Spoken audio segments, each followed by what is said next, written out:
In the beginning, God creates the heavens and the earth in 6 days.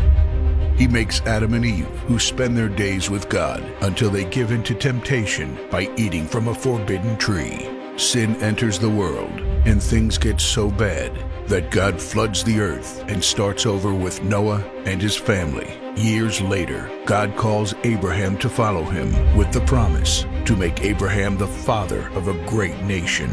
Abraham obeys, and God gives him a son, Isaac. Isaac's son Jacob has 12 sons. Joseph, Jacob's favorite, becomes second in command of Egypt. God uses him to save his entire family and Egypt from starvation. Hundreds of years later, the Israelites are slaves in Egypt. Moses is called to lead the Israelites out of slavery.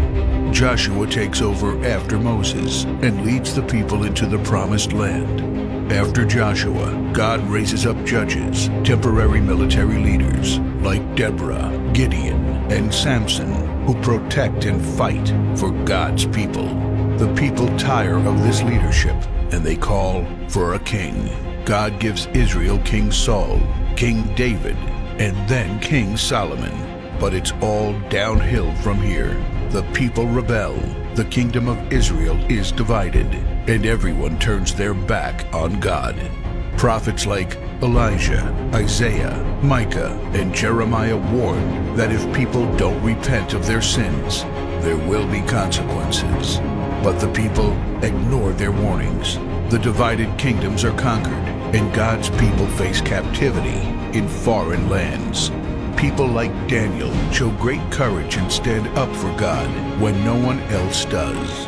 Some of the exiled people return to the promised land, but for 400 years, God is silent. No prophets, no miracles, and no angel visitations.